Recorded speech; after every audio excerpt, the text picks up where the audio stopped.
Hello and warm welcome to Ankura's Edu Talk, a podcast where we dive deep into the pediatric cancer care, not just from the part of treating the child physically, but also dealing with the emotional and mental issues. I am Dr. Srikanth Marda, pediatric hematologist and oncologist at Ankura Hospital, Kokatpalli.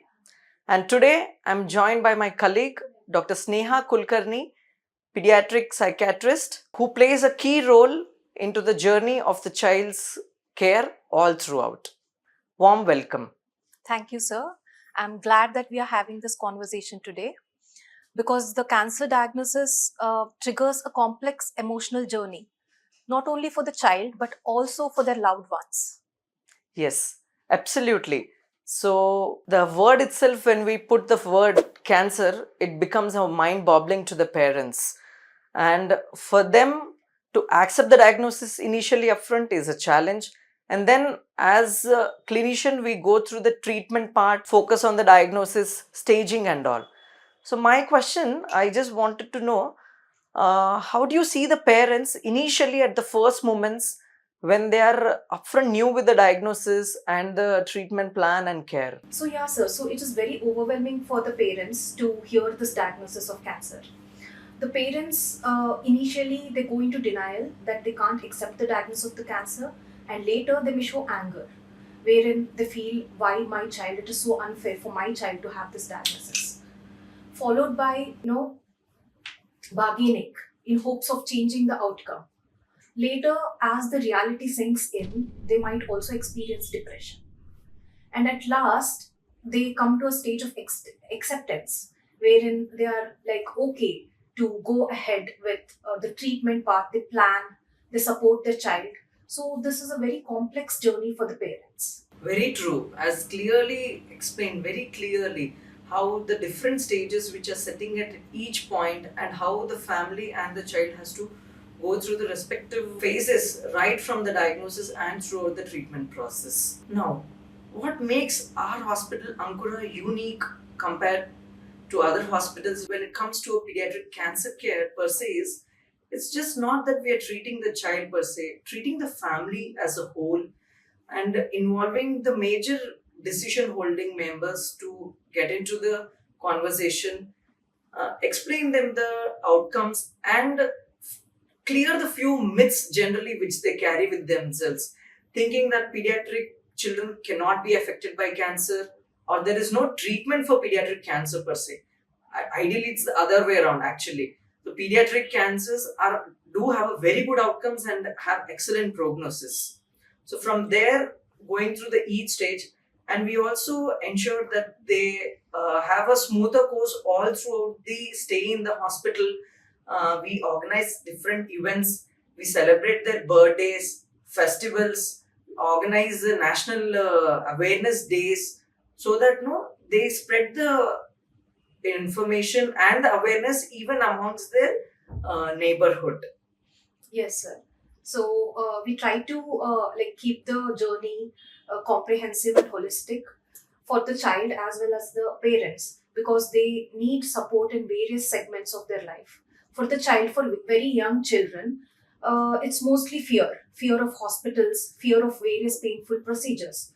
But for a little bit of older children who go to school, they might have to miss the school, they will miss their normal routine, they will miss, they'll lose their touch with their friends. And this can have a very significant impact on them. They'll lose that feeling of normalcy in their life.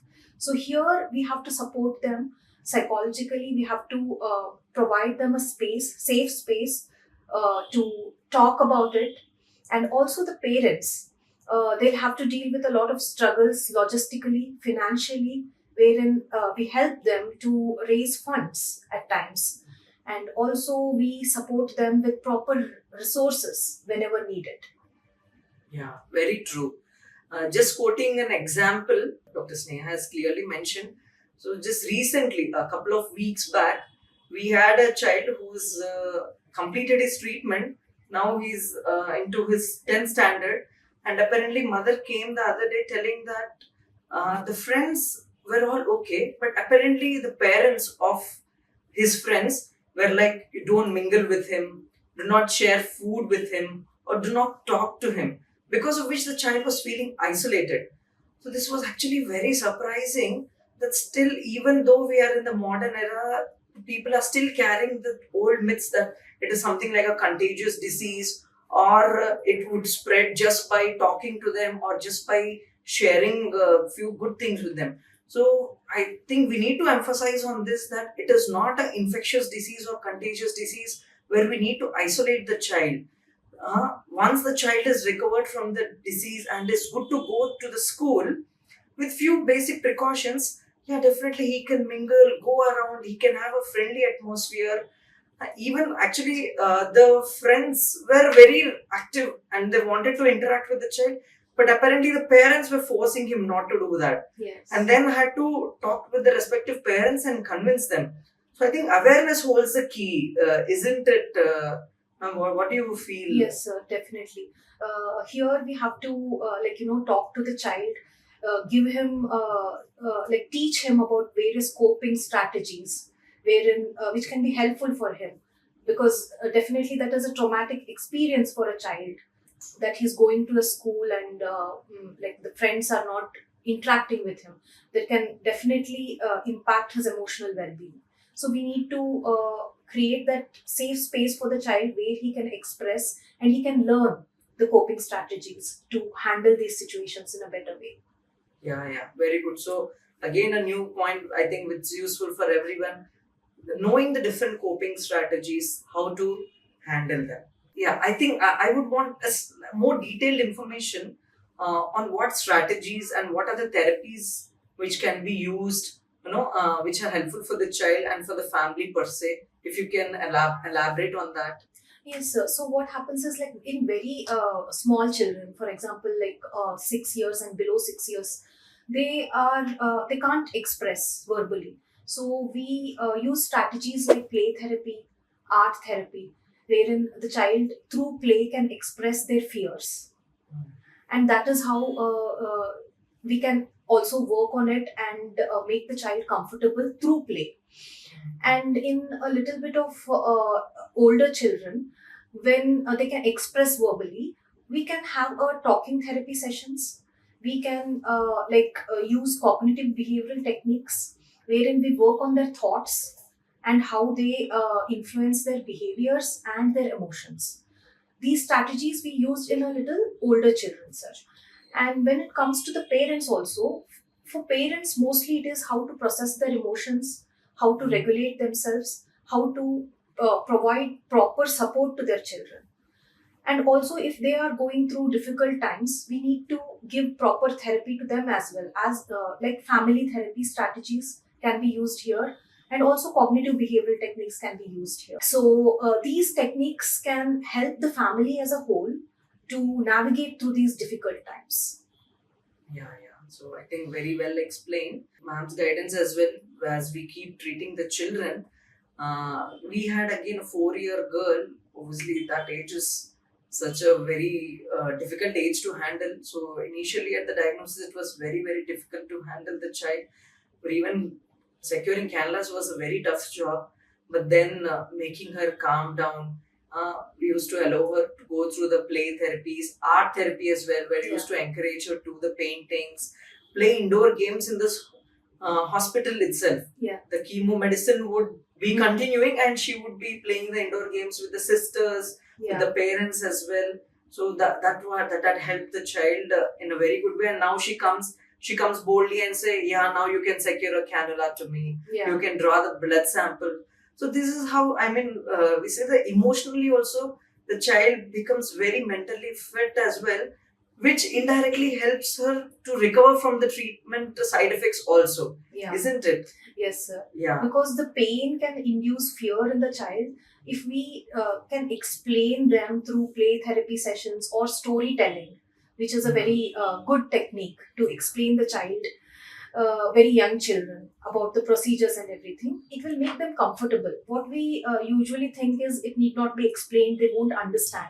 But if we use proper techniques like storytelling or play therapy, the children will be able to understand, and that can reduce the anxiety and fear. Also, as you told, the children can be engaged in play during the chemotherapy sessions. That can also help us, decrease the anxiety and fear of the child, and be more compliant and be more cooperative in the process of chemotherapy and other medical procedures. Also, as you mentioned, sir, about the siblings, here we have to take care of the siblings as well, because that is the diagnosis of cancer in one child is going to definitely disrupt the world of the sibling as well. Exactly. Hmm. So we need to address their needs. We need to give them confidence. We have to involve them in the care of the child so that they won't feel left out, so that they understand what exactly is going on. Otherwise, if we don't do this, most often what happens is the siblings might feel left out, they might feel isolated, they might feel less cared for. We have to take care of the family as a whole so that we don't miss out on any family member. Yes. So these things generally, are better involved or better taken care when it's a multidisciplinary approach. So if you look at the all-round care of the child becomes very important, not just the child per se. I think treating the entire family per se, because I feel it's a diagnosis for the family entirely, Yes. not for the child per se. Child may have physical troubles, but the other things, other impact which is there on the entire members, including especially mentioning about the siblings. Yeah. I think that's a very key point we need to emphasis on. Yeah. So I think now, just for fun, let's have a of a rapid fire. One word that defines your therapy style. Empathy. Great. Most common emotion which you've seen in the child during the treatment. Fear and anxiety. A message to the parents. That they are doing their best. Good. Most healing moment for you. When a child smiles after the session. Yeah. And what keeps you going? Hope, sir. Definitely, it's hope. So, a few rapid questions for you, sir. Oh. Toughest part of your job? Yeah, I think definitely breaking the diagnosis is the most toughest part. Yes, sir. Upfront Definitely itself. difficult. Yeah. Most rewarding part? Yeah, when we see the child in remission and we have the reports that the disease is going in a remission and all, seeing them going back to the school and playing around, I think that is Yes, sir. Going back to routine, I think would be the activities. best thing. Yeah. Myth about childhood cancer? I think there are multiple, but most common thing that it is not curable, and generally they think that children are not affected by cancer. So I think these two things I want to clear it, that it's not curable. It is definitely very curable and has great outcomes. Okay. One message for the families? We are all there to support you. It's a journey where we need to walk hand in hand. That should be. Definitely. One word for your patients? I will say true warriors. They are the ones who are doing the real fight. Yeah. So I think that word best describes them. Definitely, sir. Thank you so much. So I would conclude by saying that if you or someone whom you know are going through these kind of challenges, please approach us. We are there here to help you out. It's not just about treating the disease per se. It is treating the mind, treating the heart, making the child and the families strengthen together. So all the elements like physical, emotional, psychosocial, financial aspects as well, where the support through the NGO organizations, cancer helping organizations, is actively being taken through, and so that the journey is being made comfortable, and look out for the best outcomes and survival rate. So today we have talked about something that is often overlooked. That is the emotional toll that cancer takes on families. At Ankura, our main strength is how we integrate mental health into medical treatment. Thank you. I think that was a very good statement. So thank you everyone for joining us. Stay strong, stay hopeful, and please like and subscribe to our channel, and see you all in the next episode. Thank you very much.